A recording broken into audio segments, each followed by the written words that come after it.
You're live. All right, we are live, everyone. So welcome, everybody, to this evening's City Council meeting of July 27th, 2021. In the interest of the government's transparency regarding deliberations and discussions made by the City Council and according to open meeting law, since this meeting was posted as a Zoom meeting, this meeting is being recorded by video and audio and will be conducted by remote participation. Additionally, all votes taken by the City Council during this and future remote meetings will be by roll call vote. If you are calling in on a phone, you can press *9 to request to speak. If you are watching on a computer or device, there is a raise hand button that you can press or tap to request to speak. Please use either of these options during oral communications and to be recognized to speak. Additionally, all votes taken by the City Council during this and future remote meetings will be by roll call vote. So if you're calling in, once again, if you're calling in on a phone, you can press *9 to request to speak during oral communications. So this evening, we have myself, we have Councilor Pett, we have Councilor Gilman, Councilor Holmgren, Councilor McCarthy, Councilor Memhard, Councilor Nolan, Councilor O'Hara, and Councilor Cox. So we have a full City Council here this evening. And also in attendance, we have our CAO, Frank Cousins. We have our assistant to the CAO, Chris Sicarenza. We have our superintendent, Ben Lummis. We have our legal, Chip Payson, and our city auditor, Kenny Costa. Our city clerk, Joanne Sinos, and our clerk of committees, Sherry Carvelis. And the chairman of the school committee is on as an attendee. Yeah, I'm gonna bring them in right now. Let's see here. John Dunn. Oh, we do have John Dunn. We have our CFO, John Dunn. Let me promote to panelist. And we have Jonathan, and we also in attendance, we have school committee member Melissa Texera Prince.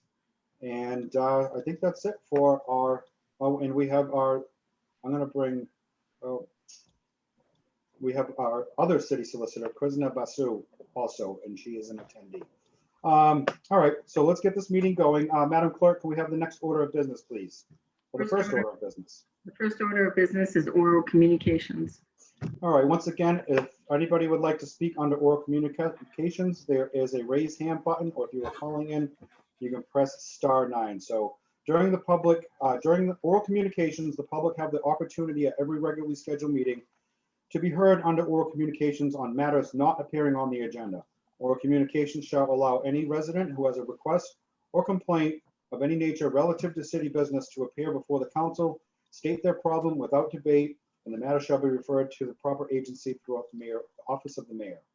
Resident will be notified within 2 weeks prior relative to disposition of same, and a copy shall be forwarded to the city council.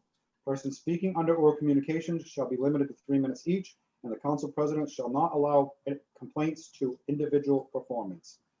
All right, so we have a couple people. Patty, can you hear me? Yes, hello. Hey, Patty, name and address for the record, please.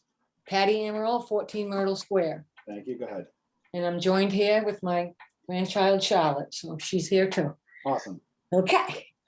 We have a much larger elephant in the room with regards to our dangerous traffic situation at our intersection of 128 and Eastern Ave.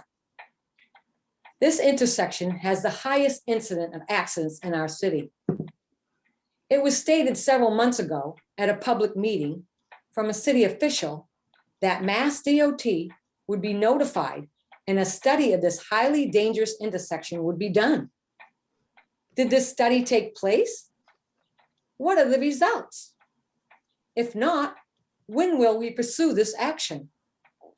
The E&F provided for the Fuller project states 3,944 additional vehicles will come from this new development.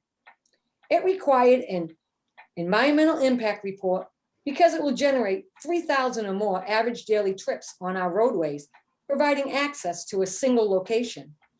It also exceeded the E&F threshold pursuant to construction of 300 or more new parking spaces at a single location. This massive project alone will tax our roadways. Will we wait for another accident to occur?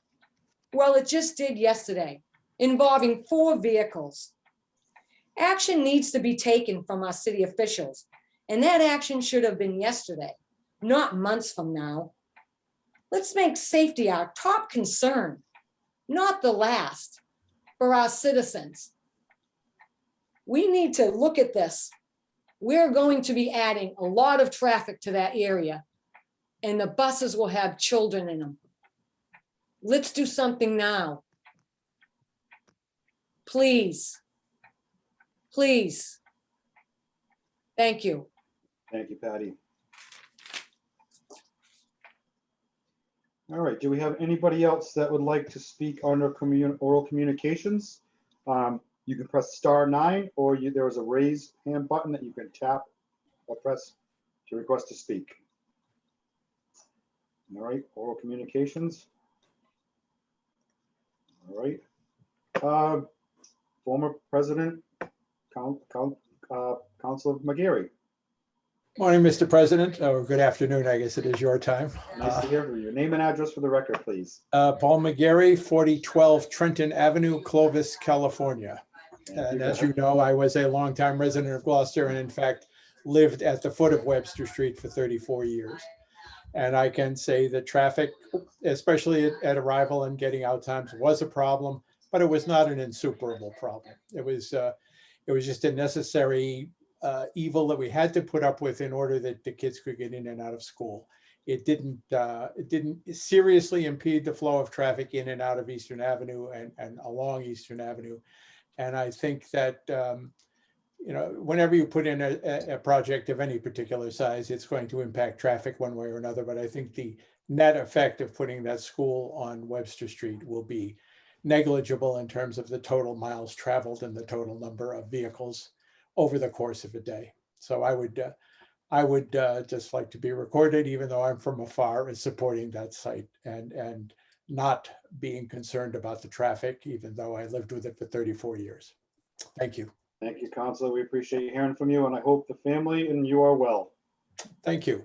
It's 104 degrees here today, so Oh, God. be thankful for what you got. Enjoy. Thank you. Thanks, Paul. All right, up next, Marianne, can you hear me?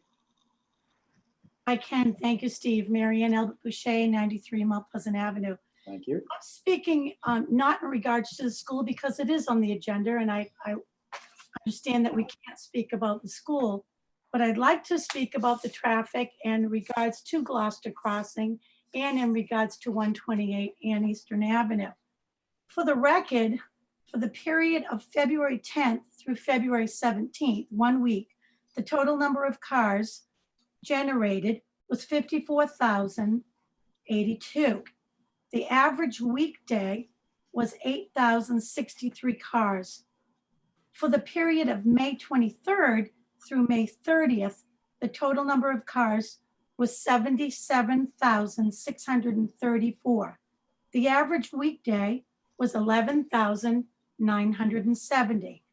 The conclusion is the total traffic has increased from February until May by 23,552 per week, or 48%. The average weekday traffic had increased by 3,907 cars per day, also at 48%. That doesn't take into the account of June or July, and that does not take into account the full count of the Halyard Apartments, which we know are not filled yet. It doesn't take into account the new bank, doesn't take into account what could be going on, the future development in and around our city. So I would like you to please, I'm asking you please, as our city council, to please look into this. As Patty stated, we had a 4-car accident yesterday. It is the highest accident rate area in all of Gloucester, stated by our own traffic commission.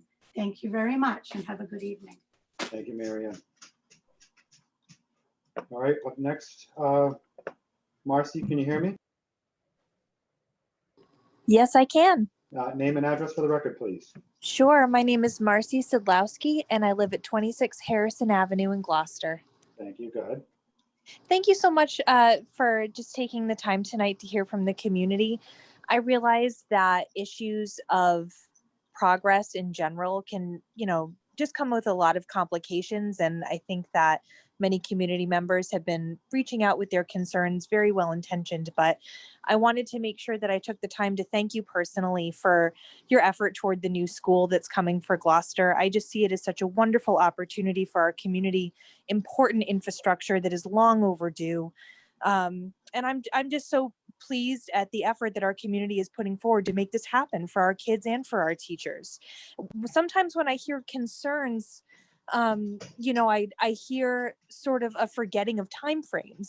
School is not in session in the summertime when our community is at its height of busyness. So I think we all just kind of need to take a deep breath and really look forward to this opportunity for our children and for our teachers. And it has my full support. Thank you so much. Thank you, Marcy. How's the baby doing?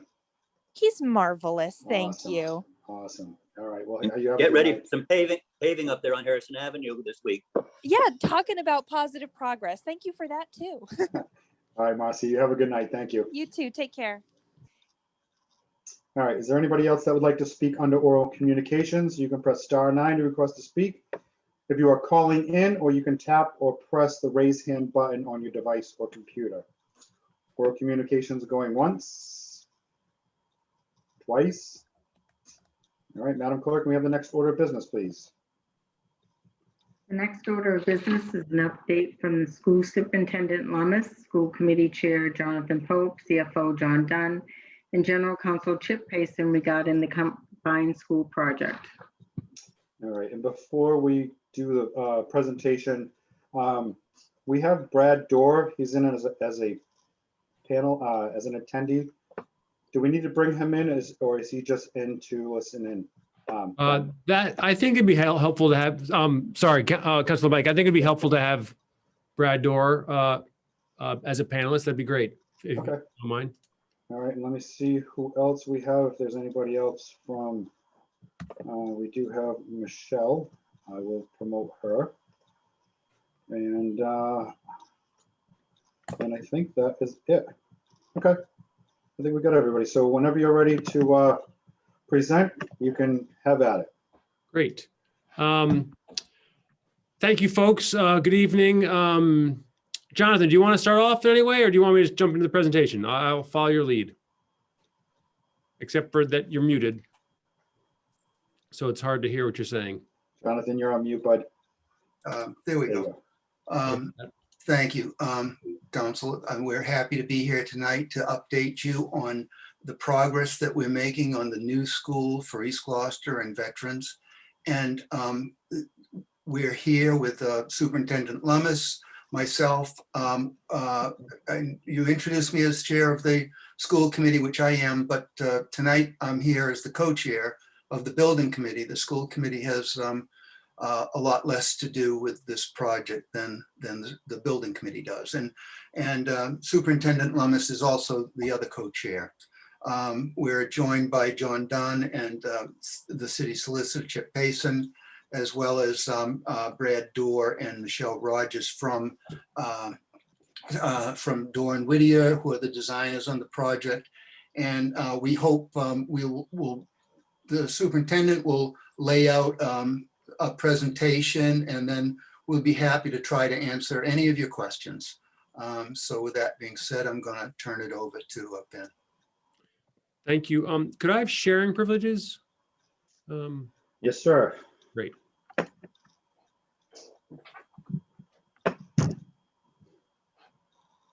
You should be able to share now. Great. Looks like I can. Thank you very much. Can someone give me a thumbs up if you can see the presentation? We got it. Great, excellent. So just an update to the City Council about the East Gloucester Veterans School Building Project. This is still an external exterior photo of what the outside of the new school will look like, which folks have seen. That design hasn't changed, except for we've added some, and I think we reported this to you in April, added some color to the media center exterior here, which is still there. Hold on a second here. So tonight I'll give you an update on our work, on our ongoing work with the MSBA I'll give you an update on St. Anne's and how that's rolling along, because our veteran school is mostly there. All the things are there at this point, but the people aren't. But they will be there starting in August. And then we'll give you a timeline, a 2-month look ahead on the timeline, and also at the big picture timeline as well. And then sort of give you some detail along the way on each of those things. So just first of all, the big picture timeline, as folks remember, this goes back to way back to 5 years ago, 2016, as we began our work with applying the MSBA. A little bit later than that, 2017, we were accepted to work with the MSBA, which we've been doing ever since. Site selection and feasibility study was 2018 and 19. A really important part of the process, and we'll talk about more tonight, is the schematic design phase. That's the moment when we determine the working with MSBA, working with the designers, working with the city council and others, school building committee, to determine the total project cost. So that was 2 years ago, or actually, no, sorry, more than a year ago. That work was 2 years ago. And that is the total project cost we continue with today and continue to stay at. And we'll talk a little more about that tonight. And then, of course, a really important moment was the voters approving funding of the project to build a school at the veteran site for the combined East Gloucester and Veteran School. And that began the design development phase. There have been more than 70 open and public meetings on this process all along the way. Many of you have been in most of those, perhaps. And so, again, happy to be here tonight to give you a further update just on how things are going, because they are going quite well.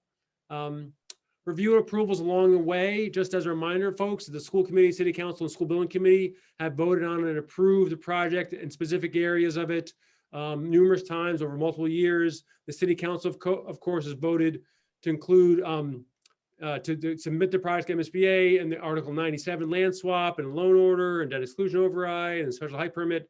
And so that was special height permit, obviously, as you know, was just recently. So it's sort of this ongoing process of steps along the way that many parts of the city, the Conservation Commission recently, the Traffic Commission in the past, and then others, the building, fire and police have been involved, not in official approvals, but in helping our designers make sure we're building a school building that's safe and secure. So just a really a public project of this scope and impact has a lot of folks working on it. And we're working with many city departments on it. DPW has been a tremendous help in a lot of different ways. I'll explain that a little bit. Most recently on St. Anne's, but also being part of the school building committee as well. And then, of course, obviously, as I mentioned, one of the more important moments of approval along the way was when the voters voted in favor of the project last November. So our MSBA partnership continues and it's ongoing. And what that means is that in March, we did the design development submission. These submissions I'll talk about in a moment, but they're all similar in terms of the content. It's just about updating folks with more detailed information because the project's moving along. So in March, the school building committee and our project team submitted our design development submission to the MSBA. At that point, we got feedback from them in a few areas. Specifically, we made some adjustments in special education classroom. And so they gave us some specific feedback on that and a few other areas. Nothing really substantial, but that's part of the process and working with them in partnership. July 12th, so just about a couple of weeks ago, we provided the 60% construction document submission. And then slated to, in about 2 months, a month and a half really, September 10th will be the 90% submission to MSBA. Each of these submissions include the latest information on the budget and cost estimates, the schedule, our reviews and permitting process that's ongoing, cost, and then all the design documents. So it's a very technical submission. But for example, the 60% on July 12th included all the design and all the drawings in terms of that, the goal at that point is 60% completion. So that is a lot of documents and designs submitted by Doran Whittier and our OPM, CBR Heary. And then at September 10th, the 90% submittal, it'll be even more of that and more detailed and more additional drawings as we, as they finalize those documents, which will essentially help us build the building. Let me go on. So that, and then we'll get more feedback both at this submission from SBA and then at 90% as well. Again, so that partnership continues as planned. In terms of cost estimates and staying on budget, so we are still absolutely on budget for this project. That's the project budget that was agreed upon and voted upon in 2020. What happens along the way as we submit the work to those milestones with MSBA is we continue to get cost estimates because the design was developing, but also the sort of external circumstances in the construction field and the economy also adjust. So it's really important in this process that we check in at specific moments. So we checked in on the cost estimates for the project in March at the end of the design development phase. And that meant that both our designer and our construction, Doran Whittier, and our construction manager at risk, WT Rich, both do estimates on the design at that point in terms of its development. Those estimates from two different estimators came back very much in alignment, and then also on budget as well. In fact, a little bit under budget. So at that point, there wasn't any need to adjust adjust the design or adjust the plans to maintain on budget. However, in June, as the 60% cost estimates were completed, there was a fair bit of work to do. Those estimates, both estimates came back higher than the project budget. And so that requires, as it often does in large projects and almost always does in school projects, our value engineering process to go forward. You may remember that we did value engineering early on when we first were determining project budget. And that meant at that point, some design changes to get the project on budget in the very beginning. We did that again. Our project team did a lot of work to prepare the school building committee to make some important decisions on that to maintain the project on budget. Very importantly, those modifications were limited in scope. There were exterior design elements that were changed, some limited interior elements that were changed, finishes, materials, that sort of thing. There were no modifications to the educational program, safety, or security. Those were not impacted. We had to sort of make adjustments to get about $2 million in changes made to stay on budget. Again, a process that is typical, expected, and it was really, for us, wasn't due to changes in the design. It was really due to external factors in the economy, in the construction market. And we do expect those to, that area, as folks know, is still a lot of fluidity, a lot of fluctuations, a lot of uncertainty on all construction projects at this point, and we're subject to that as well. Just a couple more pieces. So St. Anne, great news on St. Anne's. First of all, really want to give a shout out to our staff, our educators, and Principal Fusco, all at Veterans. They did a fantastic job of not only finishing the school year very well, but also packing up and getting ready to move. While they were doing that in late spring, early summer, the DPW, the Archdiocese, and also WT Rich they did a lot of work on repairs and maintenance and improvements during May and June. Those are almost complete. They'll be completed this week and next, probably with a few number of items on the punch list going into August. But they've been doing that and made great progress in preparing the building for our staff and our children. We moved out of Veterans 2 weeks ago. That was completed then over the course of 3 days, and a lot of folks helping out with the movers. And then teachers will start being able to get into the building the week of August 9th at St. Anne's. So a few more stuff to do before they get there, but they'll be able to get in there and work with Matt Fusco, our custodians, and others to make sure that their classrooms set up as they want to be. And then just a couple things about the timeline. So this is a timeline that's been public since 2020. You see getting ready. We've completed all of those pieces, including moving out of Veterans. We're in this breaking ground area, and as you see, as we've said to folks, the beginning of that will be July 2021, including the sort of preparation for demolition, the demolition of veterans, site preparation, foundations, constructions. I'll show you a more detailed look ahead in a moment about that, but we're on schedule for that. And then you see April 2023 and June 2023 is the completion of the building, and then school opens in fall 2023 as well. So there are some risks to that timeline and some concerns we have, but at this point, just sort of a more very detailed look ahead in the months ahead. As I mentioned, on August, teachers and staff complete the setup at St. Anne's. August 2nd, we're scheduled to begin abatement at Veterans, which is preparing for demolition. August 16th, the construction fence and trailers are on site. And then at this point, late August, early September, demolition is slated to begin, continuing on schedule. I mentioned the 90% submission to MSBA, and then early October, just as we said all along, groundbreaking and construction is scheduled to begin as well. So that's the update for tonight on where things stand. I'm happy to, happy to have myself or anybody on the team answer questions about anything on that update. All right, do we have any councilor questions? Council McCarthy. Yeah, Ben, the neighborhood, what can they expect for the abatement process and then going forward the demolition process? Sure. So I'll answer. I'll begin that answer, Councilor McCarthy. Then I'll have Brad Dorr expand a little bit because he's been through more of these than I have.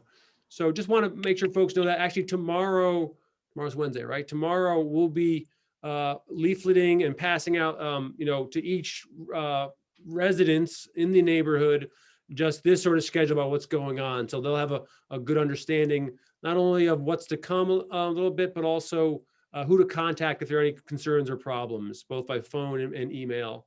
There'll also be a link to our website so they can sign up for a regular update. So we will be reaching out to the neighborhood directly, door to door really, tomorrow. But Brad, if you can just give folks a little bit of a sense of what abatement means and what they would see happening during abatement, and then steps from there, please. Sure. So Councilor McCarthy, with respect to the abatement first, really the abatement is going to be, we're going to be remediating that building.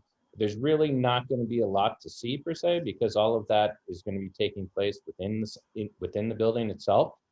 There are some hazardous materials in there that we've identified early on. Those costs are all accounted for and were part of our early release package #1. And so we will have, a hazardous abatement remediation company coming in there. We'll also have representing, the design team and the owner, an industrial hygienist who will be watching, what's going on as those materials are removed from the building, right? There's a state process that goes along with that, right? Our industrial hygienist is there to ensure that, that process is followed. And, they'll be working, as I said, inside the building. There will be, some demolition going on within the building itself. So, they'll be in there, taking the material out. There'll be some selective demolition depending upon, where those specific materials have been identified. And then, after that, the building will have all of the hazardous materials removed. And then we'll be moving on to the next phase, which would be the demolition phase, once the building is kind of all clear, if you will. So when we enter the demolition phase, right, then that will be, more for people to see, so to speak. There will be a site fence, a containment fence set up both during the abatement and demolition process. But then we'll have, some larger equipment that will be coming in, primarily because of the size of this building. It will be taken down essentially with excavators. That material will be, set aside, right, categorized, and it's being set up, since this is a LEED project, right, to be, categorized as recyclable materials versus non-recyclable materials. So they'll have metal piles, they'll have masonry piles, and all of that. That'll all get taken away and transported off-site. We do have dust control measures that will be taken to be able to keep the dust down, right? That'll be the responsibility of the demolition contractor as well as the construction manager. And it'll all happen pretty fast. So, we also have set up, okay, as part of the construction process, we have vibration monitor stations that will be put in place so that we're able to go and measure, vibration that takes place on the site as a result of the demolition. We've also gone and, put together a pre-construction survey program, right? So that I think that we should have a pretty good handle on those people who have accepted that offer to go and do that survey, and then be able to monitor that with the vibration monitoring program that we'll have in place. So, that kind of in a nutshell is what will happen. The abatement process will take probably about a month, and the demolition process probably about 6 to 8 weeks.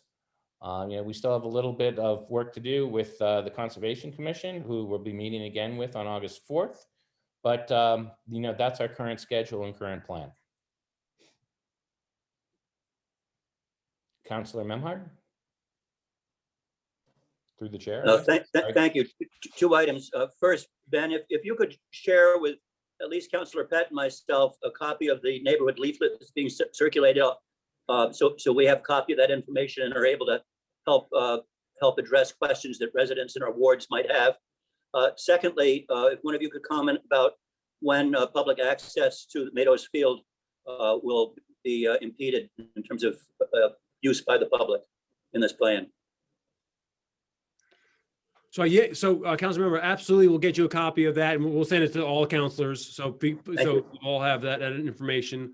Absolutely. My understanding from DPW is that earlier this month, or starting this in July, games that were happening at from the league were either rescheduled or so that was all taken care of through DPW in terms of the softball league.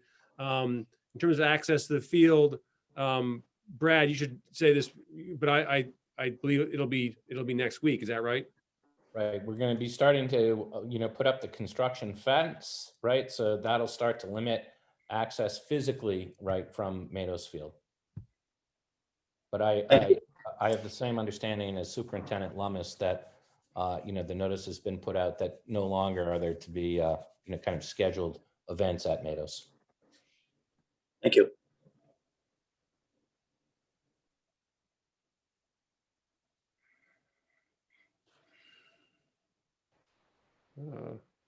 I guess it looks like we lost Councilor Lang. Okay, so I have two questions. The first is somewhat of a suggestion, but I'm wondering if it would be a good idea if, in addition to going door to door, that you also send the owners kind of a summary of this, because if there's going to be noise or distractions or whatever, it's not a bad thing to let the landlords know. And the abutters list isn't long, and most of the landlords are local, so it just might be a nice gesture to do. That's just a suggestion, something that we did when we did the walkarounds with all the flyers. And then my second is kind of might be a Brad Dorr question. And it's regarding, I'm just intrigued or interested to know a little bit more about the $2 million variance in terms of what were the products that became really costly because of the economy and COVID. Just interested to know, because I know that that's been a challenge for the building committee to keep a close eye on. And if you could just kind of do a quick summary of that I would appreciate that very much. Thank you. Councilor Gilman, yes, we're going actually a little further afield than just the abutters. We're doing most of the neighborhood, and we'll also send those notices to owners of the properties as well, certainly. Okay. And I think Brad will back me up on this, but the major contributor was steel costs in terms of the increased estimates. Yeah. Brad, do you want to add to that? Yeah, no, that's correct. You had mentioned earlier that, the fine for, if you will, was about $2 million, and it was attributable just to kind of the market fluidity, as you said, and $1.5 million of that was attributable to steel. So, again, that building has been pretty much the same in terms of the design, from a structural perspective, which is where the steel really, falls into play. We're talking about structural steel in this instance. And $1.5 million of that was driven just by steel escalation, which is pretty significant. And are the products still available, all the building products, or is it stuff that you have to kind of secure well in advance? So yeah, with respect to supply chain, we're definitely seeing some impacts out there, and we're working, hand in hand with the construction manager to try and address those. And I think that one of the benefits of being able to do this delivery method with CM at Risk is that we do have the opportunity to go out and do some of these early packages, hopefully to try and mitigate some of those costs if the market continues to be volatile. So we're essentially locking down, a significant portion of the overall project cost through these early release packages today, because, we're taking down early site, we're taking down steel, and, those are both pretty significant packages in the overall cost of the project. Thank you. Appreciate it. Council Holmgren? Thank you. Yes, Superintendent Lummis, will the notices to the neighborhood be in different languages as well? Yes, we will translate them. Fabulous. Thank you so much. All right, any other councilor questions? Council McCarthy?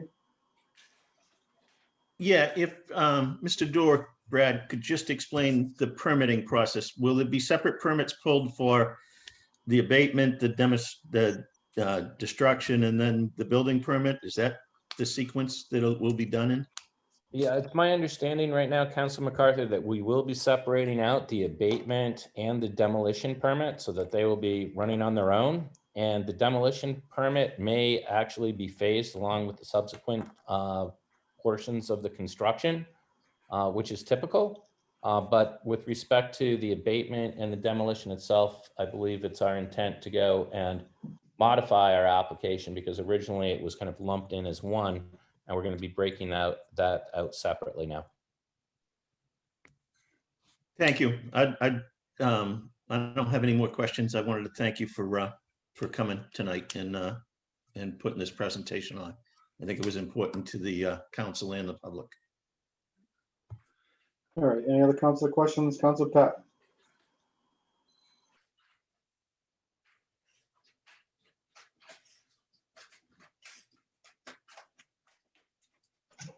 Did you hear me, Barry?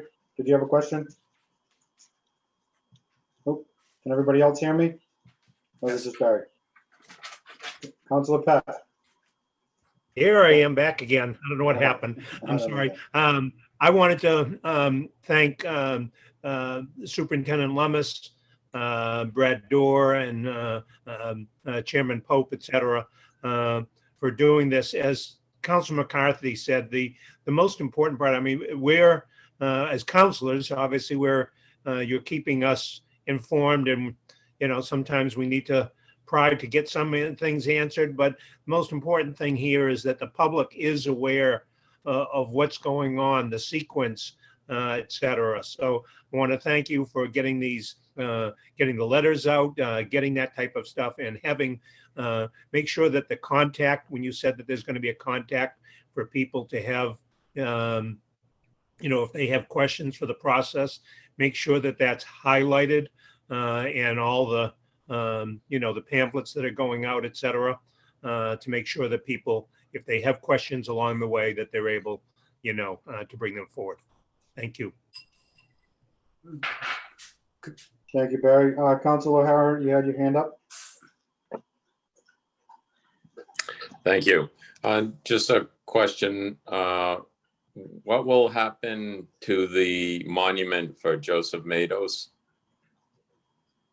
As of right now, the intention is to rededicate it, leave it where it is. We will have to do, because of the flagpoles, we will have to make some changes around it so that it's handicapped accessible. Right now, it's too much of a grade down from the sidewalk, and we're going to have to modify the area around it so that so that it's handicapped accessible. It will, as of right now, the plan is to leave it in place and to, when the, as we did in West Parish, when the project is completed, we will rededicate the playgrounds and with a ceremony and invite the families and similar to what we did at West Parish. And Thank Jonathan, you. Jonathan, you've been working with Adam Kukuru on that, correct? You met Yes. with him, I should say, you met with him and you're, is that right? Yes, he has some ideas and we'll pursue it further, but as how we might modify the area. But as of right now, there's no plan to change it except the area around it to make it more accessible. Thank you, Jamie. Jonathan, will there be any public input on the monument and how we display it, or is that just going to be, we're going to leave it exactly where it is? Well, there may be public input. You know, people love to comment and share their ideas on what we should do, but as of right now, there are no plans to move it except to, like I say, modify the area around it. But it's not something that, you know, it's if for some reason we were going to change it, it certainly would be well vetted. I don't see that that's, you know, that people may have an opinion about that, and we may pursue in, you know, hearing from the public what they think about it. But we did move the stone at West Parish. It was, you know, we moved it, I don't know, about 50 yards, but it's still at the entry of the playground. So that's. Okay, thank you, Jonathan. Any other questions before we wrap it up? Councilor Pat? Yeah, just actually a comment here. I understand that Chairman Pope and the school committee are working with Adam Kukuru at the Veterans Center, and that's important. But I think I'd like just a confirmation from either Superintendent Loomis or from Chairman Pope that each and every elementary school in the city of Gloucester, the playgrounds are named after a veteran, and that's part of this process of continuing to do that. And I believe that that's the idea here, and that Adam has been giving some input to the school committee about that. If I'm not correct, correct me if I'm wrong with that, if you would. No, that's accurate. Adam would like to have better displays and better, you know, his feeling, as he expressed it to me, is that he would like the kids to be seeing, you know, the names of the people, something that the kids recognize, because that's what it's there for. That's why these stones are there, is for the people who use those playgrounds to see and read about the sacrifices that were made so that they have playgrounds. So that's very important. How we pursue that further than is, you know, a discussion, an ongoing discussion. All right, awesome. If there are no other questions, I'd like to wrap up the presentation. Councilor Gilman? Yeah, just a quick note. I don't remember if we introduced two members of the building committee. Our former superintendent, Rich Sapphire, is on the call, as well as Kathy Clancy. But thank you so much. Can I just add one more thing, Councilor LeBlanc, before we go? I would just like to say we are having a building committee meeting this Thursday at 5 o'clock. And what we're going to be doing, we talked about the $2 million of cuts that we made to bring ourselves into budget. But what we'll be talking about is the possibility of including some of those items that we had to eliminate back into the bid package as alternates, so that if the bids come in lower and we do have more money to spend, that we have the ability to put them back in into the project. So great. All right, if there's nothing else, I'd like to wrap up the presentation, and thank you everybody who attended. And also, Michelle, you didn't get mentioned during the thank yous, but Michelle, thank you for being here tonight also, even though we didn't hear from you this evening. So great job, great presentation. And I'm sure we're looking forward to the next steps of this. I know I am. And school committee member Melissa Texera Prince has been on the call as an attendee as well, so. Yes. All right, so that wraps up our presentation. Madam Clerk, can we have the next order of business, please? The next order of business is the consent agenda. All right, are there any counselors that would like to remove any item from the consent agenda? All right, seeing none, I'll entertain a motion to accept the consent agenda. So moved. All right, it's been moved by Councilor Memhard and Cox. Do we have a second? Second. Second. All right, we have a second by Councilor Gilman and Holmgren. All right, this is awesome. On a roll call vote, Councilor Cox, Yes. Councilor Gilman, Yes. Councilor Holmgren, Yes. Councilor LeBlanc, yes. Councilor McCarthy, Yes. Councilor Memhard, Yes. Councilor Nolan, Yes. Councilor O'Hara, Yes. and Councilor Pat. Yes. Motion passes to accept the consent agenda as written on a roll call vote of 9 in favor, 0 opposed. Madam Clerk, next order of business, please. Is the Budget and Finance Committee report of July 22nd. All right, I will hand it over to our Chair of Budget and Finance, Councilor Cox. Good evening, everybody. I present a consent agenda for your consideration. There are 2 items on there. Very easy budget and finance after the budget season, so we appreciate that. If anybody has any questions or concerns, speak now or forever hold your peace. Yes, Councilor Gilman. Thank you. I'm just eager if you could give us a one minute summary of the $80,000 supplemental appropriation from DPW, just because the issue of paving is always an issue of curiosity and concern for ward counselors. So They are moving the money from road openings, from the account from road openings and permits to the Highway Force account to be able to use it for paving.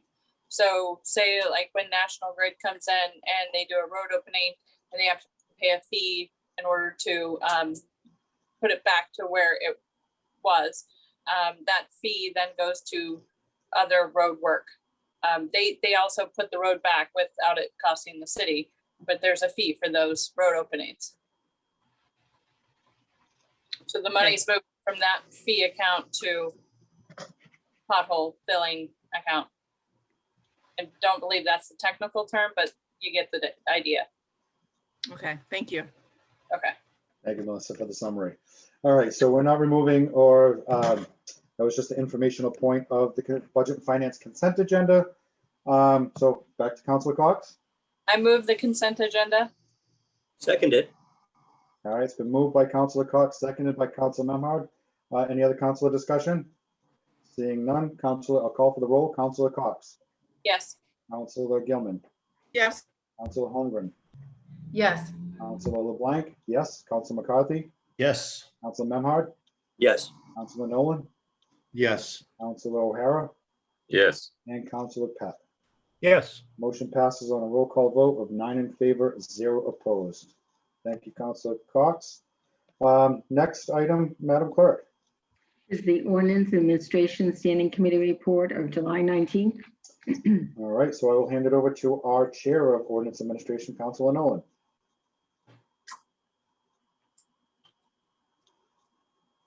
Thank you, Steve.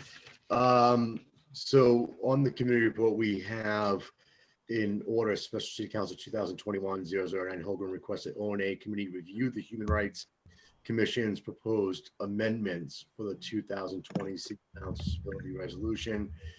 That was continued from 6/14/21.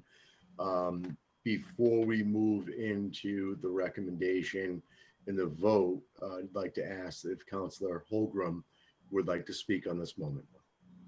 Thank you, Councilor Nolan. So the reason I brought this forward is because Jen, of, hold on one second. It's probably better off that we read the motion and then Jen can summarize her point for us. I don't want to have her deliberate before we get the motion on the floor. So do you want to go Not a ahead, problem. I'll read Councilor? the motion.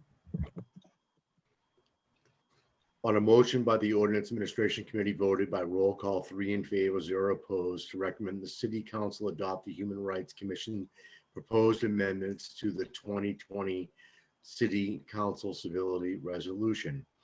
And we're going to strike whereas on this 28th day of January 20th, strike whereas Gloucester is a special place because we have a long history of community. 1, whereas the Gloucester community is a unique and special one with a long history, we recognize the need to work towards an inclusive and equitable community. 2, whereas in collaboration with the mayor and the city administration, the city council is proud to continue our community spirit by honoring our commitments to strike respectfulness, equality, non-discrimination, and keeping all of our people safe. Inclusivity, equity, and safety for all in our community, especially those who have historically been discriminated against, ignored, or marginalized. 3, whereas any acts of violence, discrimination, or harassment do not reflect the values of the Gloucester community, it will not be tolerated. We are committed to examining ourselves, our community, and to eradicating any instances of intolerance. Number 4, whereas the Gloucester Police Department strike has been instructed by our city administration, non-strike, is committed to strike, take, non-strike, taking all allegations seriously and will work diligently to investigate any claims or discrimination. Strike, whereas if you fear for your immediate safety, call the Gloucester Police Department via 911 or 978-283-1212. Add, therefore, the undersigned agree to the tenets laid forth in this document, and I so move. Second. All right, it's been moved by Councilor Nolan, seconded by Councilor O'Hara. All right, is there any discussion? Councilor Holman. Thank you, councilors. I brought this forward secondary to all of the unfortunate racially motivated crimes that have been happening in the country in the recent past. And I asked the Human Rights Commission to review the original document, which was originally signed in 2017, and the council has been signing it yearly, just to see if they had any recommendations, which is what is in front of us tonight. And as I had said at last week's O&A meeting, unfortunately, right in our own community, there was racist graffiti at Gloucester Crossing and at Green Street Playground, and I'm grateful the police department is investigating it. And I see that the vice chair of the Gloucester Human Rights Commission, Paul Wasserman, is here. He was one of the people who worked on this. I want to thank Hannah Kimberly, the chair, as well as all of the Human Rights Commission members for reviewing it. So I don't know if, Paul, you would like to say anything, or if councilors have questions. Yeah, we'll get to any other councilor discussion. Councilor Gilman? Yeah, I just wanted to comment. I had the pleasure of sitting in on the Human Rights Commission meeting when this was first introduced, and I think the conversation was excellent, and Councilor Holgram was a major part of that. I think the wording is now crisper. I think it really was a good thing to share it with them, to let them review it and weigh in. So I will be supporting this, and I want to thank the members of the Human Rights Commission and Council Holgram for bringing this forward. Thank you. All right, any other councilor discussion? All right, Paul has his hand up, so without objection, allow Paul to speak. Is everybody okay with that? Okay. All right, Paul, can you hear me? Yes, I can. Can you hear me? Yes, sir. Okay, wonderful. I just wanted first and foremost to thank the council for taking this matter up and to just kind of verify what the commissioners, Human Rights Commission members have done. We did read a number of the various iterations.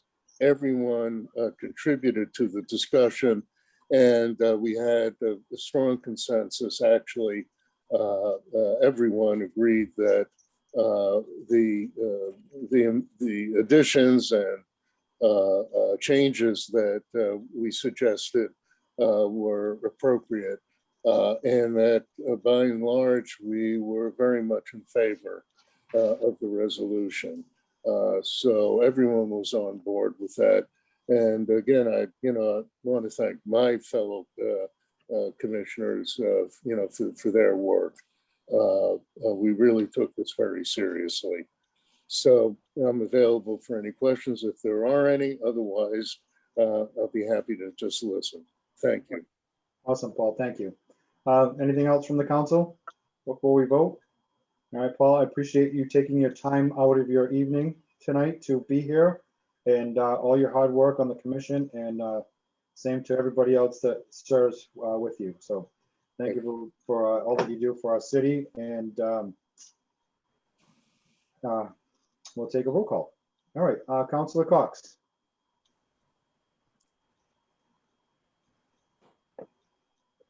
Oh, Sorry. that's okay. We're on roll call. Councilor Cox for the changes. Yes. Yes. Okay. Councilor Gilman, Yes. Councilor Holmgren, Yes. Councilor McCarthy.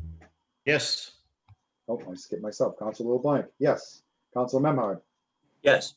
Councilor Nolan, Yes. Councilor O'Hara, Yes. and Councilor Pat. Yes. Motion passes on a roll call vote of 9 in favor, 0 opposed. All right, great. Thank you, Jen, and thank you, Paul. We appreciate you. You're very welcome. Thank you. Have a good night. All right, Madam Clerk, next order of business, please. The Planning and Development Standing Committee report of July 21st. All right, Councilor Gilman. There were no items to be brought forward. Thank you. Thank you. All right, Madam Clerk, next order of business, please. Is unfinished business, discussion only, city council discussion regarding resuming in-person meetings continued from June 8th, 2021. All right. Now this is the elephant in the room also. Eventually, we're going to have to start live meetings again. I'm not sure where we stand with our IT. Frank is on the line this evening. He was in a manager's meeting this morning, and the administration is going to move forward with having live meetings starting September 15th. So I reached out to Chip the other day. We talked about it. We're going to draft some language to be included in our, when we do go live, because I know we haven't been live in a little while, and it's going to include a couple of small tweaks where we're going to talk about participation and disruptions and stuff like that. So Chipper and I are going to move forward with a little bit of language on that. He also said that it's basically my call when we want to go live or not. As you all know, I am a team player. I like listening to all of us. We're all a team. We are all one. So I would like everybody's input. If September 15th, is everybody comfortable moving forward with live meetings? I'm sure we're going to try to get a hybrid model going. I wouldn't have a problem running a hybrid model. That's up to IT. If IT can't do it, I could probably figure something out where I can hook my laptop up to the projector and share my screen with the projector so everybody will be able to see it. But eventually we are going to have to start going live. So Jen, you had your Council Holmgren, you had your hand up. Is there anything you'd like to say? And then we'll just, anybody else that would like to add to this, please feel free to speak. Yes, thank you, Councilor LeBlanc. I would love a hybrid model if that's possible. I know the school committee has been doing it successfully just to continue the increased accessibility to meetings that people have benefited from. Zoom has been tough to use in many ways, but I mean, our attendance has been terrific this whole time. So if we can continue that, that would be fabulous. Thank you. No problem. Anybody else? Councilor McCarthy.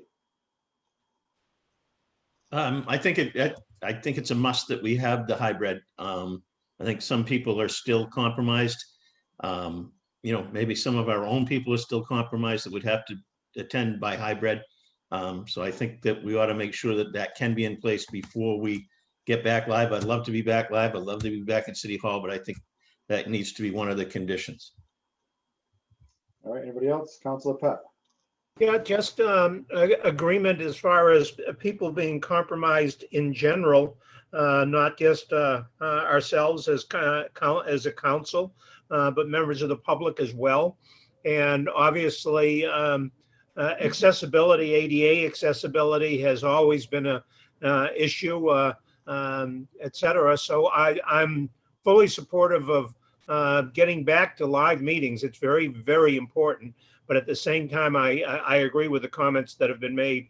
The hybrid model, you know, if we're able to figure out how to include the, you know, the Zoom or whatever format it ends up being in our meetings, I think will be nothing but a plus. Thank you. Thank you, Barry. Counselor O'Hara? Yeah, I just want to reiterate the comments that have been made. I believe a hybrid for both our citizens, taxpayers, as well as the council should be considered in this decision making. Obviously, the numbers are not going favorably. So I think it's important for us to consider the hybrid going down the road. Thank you. Thank you, Jamie. Counselor Memhard and then Counselor Nolan. I also would be strongly in favor of making the necessary infrastructure investment at City Hall so that we can maintain hybrid meetings for our council and hopefully other committees and boards, especially as Councilor O'Hara was just commenting, we are at risk of resurgence of COVID-19 or this Delta variant being more easily spread. We're aware of some communities in Massachusetts that unfortunately have suffered an uptick in cases and in hospitalizations and in deaths. It's worse in other parts of the country. Fortunately, Massachusetts has managed this to date very successfully, and Gloucester has managed it very successfully. But we have an exposure, and maintaining the hybrid model gives us some flexibility to adjust our way of conducting business in the face of all these uncertainties. So it's important to maintain the hybrid model. Thank you, Scott. Counselor Nolan and then Counselor Gilman. Yeah, for all the above reasons, I believe that it's important to get back, but also it could be any one of us that can't be there, and the hybrid model would be a wonderful back situation to help people out. The other question that we have to think about is the time frame. Are we still going to continue with 6 o'clock meetings, or would it be 7 o'clock meetings? Because that would be important to how we play in our regular work life versus running around to get to a meeting downtown. Correct. So we'd have to vote, just like we voted to go at 6 o'clock, we'd have to vote to go back to 7 o'clock. Counselor Gilman and then Counselor Cox.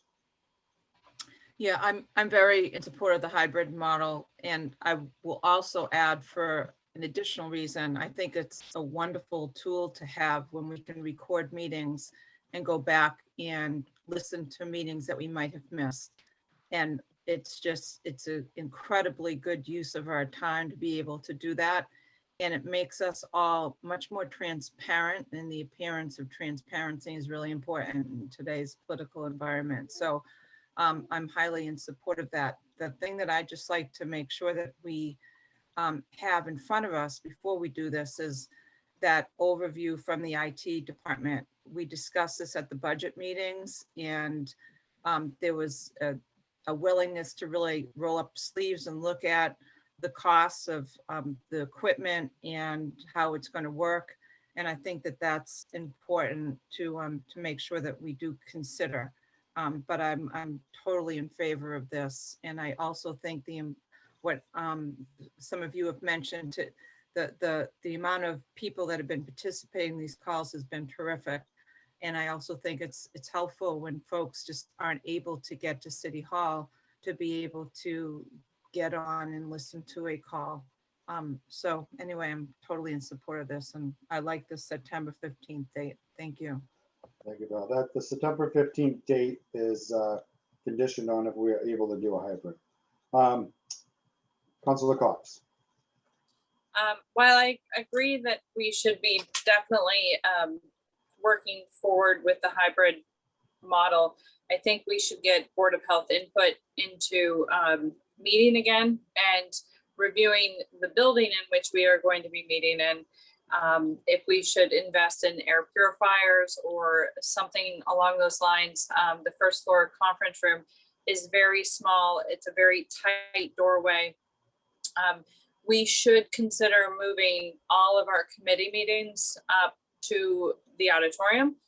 If that is the case, because I don't think that the first floor conference room is appropriate place to meet anymore with the public, because it is so small and it's just wicked tight and no circulation with air. I think for the remainder of the year, at least, if we're going to go back live, we should abandon the first floor conference room and have a dedicated area to hold the committee meetings upstairs. And in addition, the air purifiers, even though it's going to be a larger room, but the air purifiers are going to be extremely important. And talking about the sanitation of after each meeting and so on and so on. We are getting millions of dollars from the government in ARPA funds. I think that we should be doing a larger investment in our meeting space in order to accommodate going back in person. So it would be nice to have somebody on the council to work with the administration in regards to the ARPA funds and how they're spent. And it would be great to get an update from them on where we stand with the money and what the plans are, because $46 million isn't going to go a long way in the scheme of things, but I think we should have input into where that money goes for our protection with these meetings. So that's it. All right, awesome. Thank you, Melissa. So once again, that's why I like having this open discussion on where we all stand. I don't want to put anybody, as I said earlier, our general counsel said it was up to me whether I wanted to pull the trigger for live meetings or not. Your thoughts mean a lot to me. I don't want to compromise anybody. I don't want to put anybody in an uncomfortable position. But also, I don't want to have a hybrid meeting where we're all sitting up in the auditorium and everybody else is participating remotely. So for us to leave our house to get to City Hall for a live meeting while everybody else, all the residents, are participating from home, we may as well continue the Zoom meetings from home if that's the case where nobody. So what I'm trying to say is, I'm Joe Citizen. Why do I have to go to City Hall to watch a meeting and I can participate from my house while we're all sitting there? So that's another thing we'll have to think about over the next several weeks. Joanne, can we put this back on? I'll reach out to the administration. So we are independent from the administration's decision to go live on the 15th. As we all know, we're the legislative body and they are the, oh my God, I'm having a brain fart. Anyway, we go by our own rules. We don't go by what the mayor and the administration tell us. So for us to move forward with the live meetings by September 15th, that is completely up to us. So just so everybody knows, we'll be able to move along at our own pace. All right, Madam Clerk, can we put this back on in our first meeting or our second meeting in August for an update? So that way we can go forward to see where we are with IT. I know it's going to take several weeks before we get the hear back from the IT, or at least a few weeks. We'll have another discussion, see where the numbers are. I'll reach out to our health department and everything else that everybody had requested. And hopefully we'll get some little bit of feedback and have another update before we pull the trigger on how we proceed. Once again, I could probably pull off the hybrid meeting, no problem, but if we're the only ones going to be up at the auditorium, there's no sense in going there if we can do it from our table. So, or wherever we're sitting, our office. And all right. So anything else before we? That would be August 24th meeting to bring it back. Yeah, that's fine. Bring it back. We'll have one more discussion on it before we move forward. And the next item on the agenda is council's request to the mayor. All right, I'm going to start with Councilor McCarthy. No request to the mayor, just a thank you to the DPW. They, over the last 2 weeks, they've installed a shower and foot wash down the end of Witham Street. And I can tell you all the people that I'm on the beach with every day really appreciate that. So just kudos to the DPW. All right, Councilor Peck.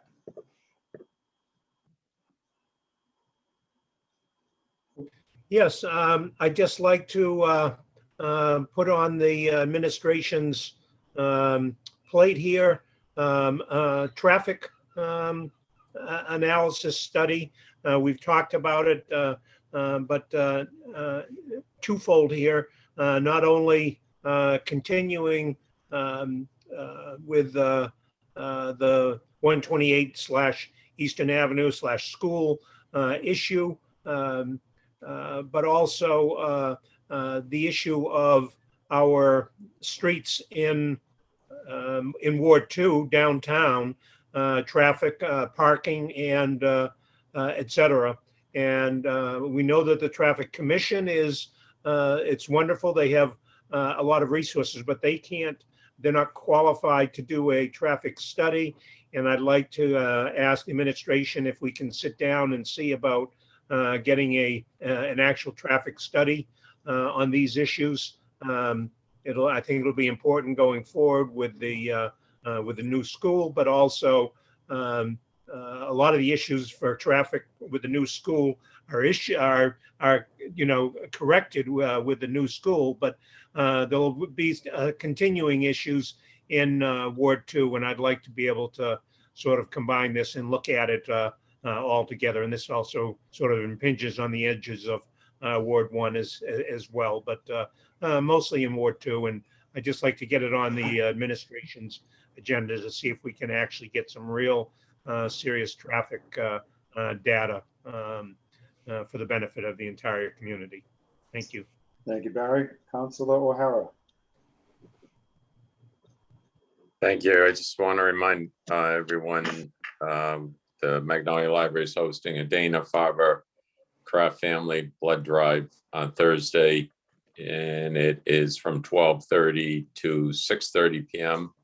Walk-ins are available, or you can go on the Dana-Farber Craft Family website and make an appointment. Thank you. Thank you, Jamie. Councilor Nolan. I'd just like to thank the DPW for all the work they've done in the parks and the beaches. It's been a tough year. It's either been raining or it's been astonishingly hot. And I'd also like to reach out and thank Generous Gardeners. There's not too many city corners that you can go by without seeing someone in a beautiful green apron doing wonderful things to our city. And again, they've worked so hard with the heat and the rain, and Gloucester's looking beautiful, and I want to thank you all. Thank you, Sean. Council Memhard.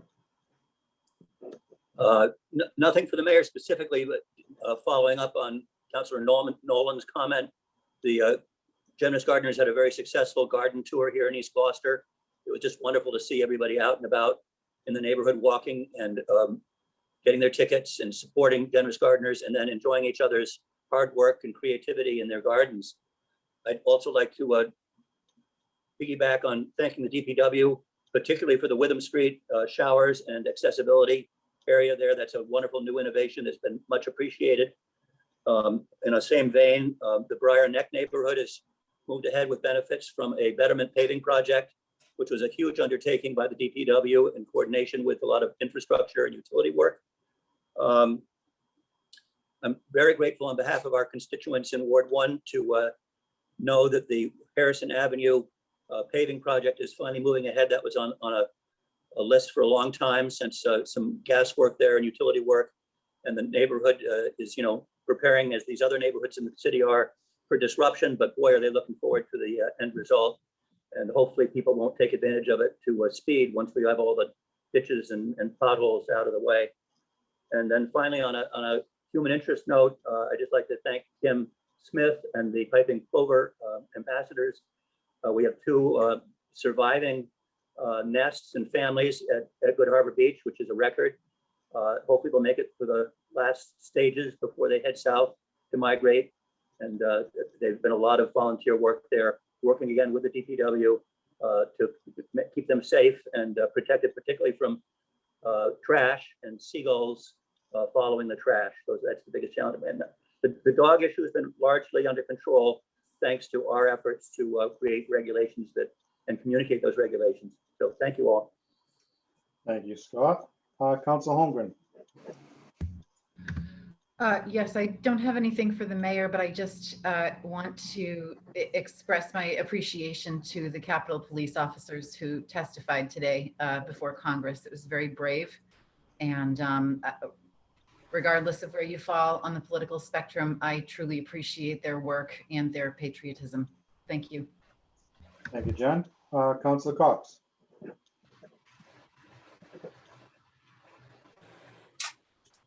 I do have a couple of things. I'd like to have an update on the parking kiosk issue. We're losing a ton of revenue and we're just creating more confusion and ill will than is necessary with this. And if we can please get updates on the city website on a routine basis until this matter is cleared up, the public would be very grateful. I'd also like to have an update on the former gun range, the fill that was dumped there. The people would like to see that removed and cleaned up. They were going to be using that for the berm and it should not be in place. I want to let everybody know the Traffic Commission is actually meeting in person this week, Thursday, 6 p.m. in the first floor conference room. It is going to be their first in-person meeting in a while. And I know there's a lot of handicap requests and other matters that they will be taking up, but want to welcome them back to City Hall. Thank you. All right, thank you, Melissa.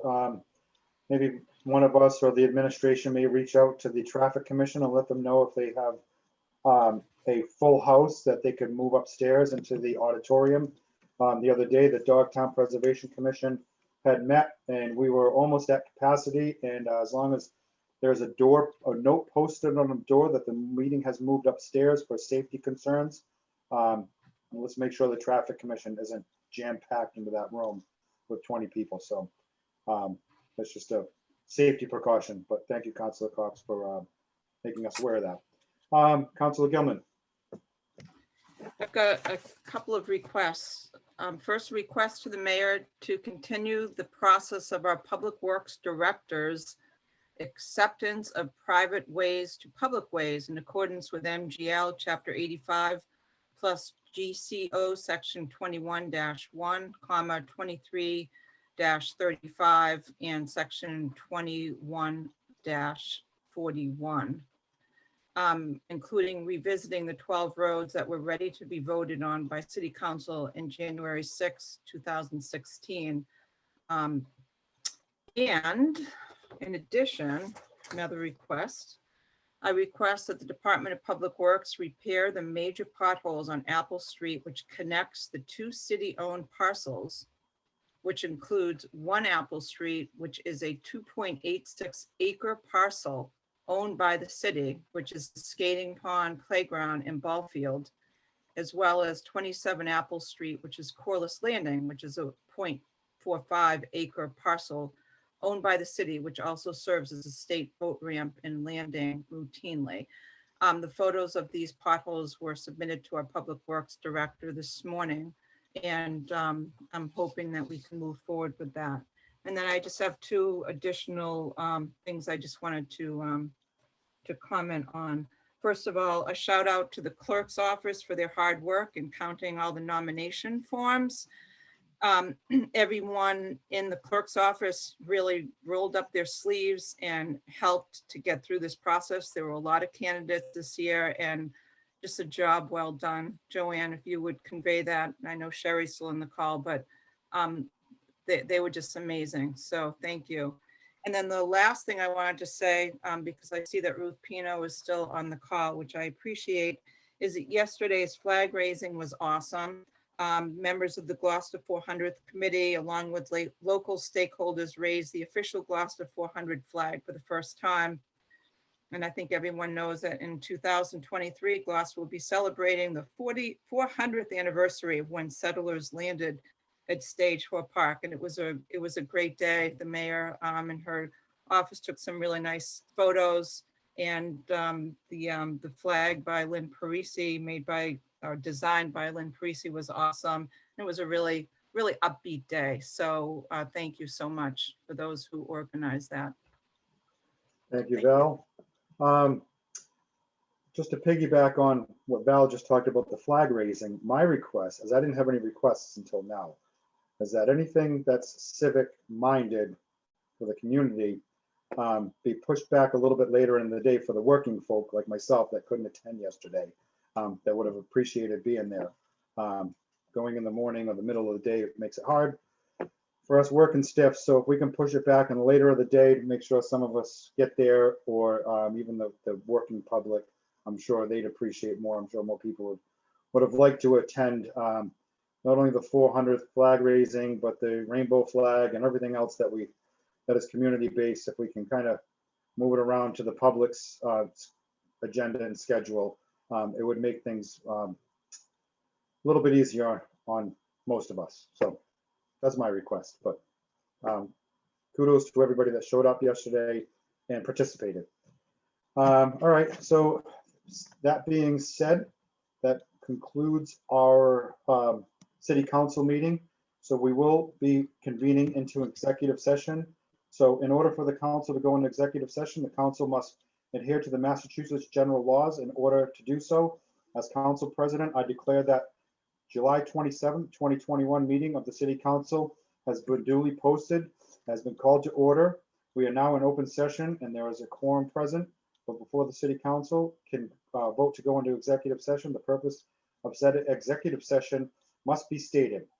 I declare that the purpose of the executive session as follows is to discuss litigation strategy in a legal matter, and to discuss this in an open meeting may have a detrimental effect on the litigation position of the city. I further declare that the intent of the council to not reconvene after the executive session. Motions to go into executive session are by roll call vote and require a majority vote of the council. Therefore, I will entertain a motion that we go into executive session with respect to litigation. So moved. Second. Been moved by Councilor Cox, seconded by Councilor Nolan. So as council president, I hereby announce by roll call vote. So we'll take roll call. Councilor Cox, Yes. Councilor Gilman, Yes. Councilor Holmgren, Yes. Councilor LeBlanc, yes. Councilor McCarthy, Yes. Councilor Memhard, Yes. Councilor Nolan, Yes. Councilor O'Hara, Yes. and Councilor Pett. Yes. By roll call vote of 9 in favor, 0 opposed, we shall now convene into executive session and will not reconvene back into open session. So we are heading over to executive session. I will see you guys in a minute. Thank you.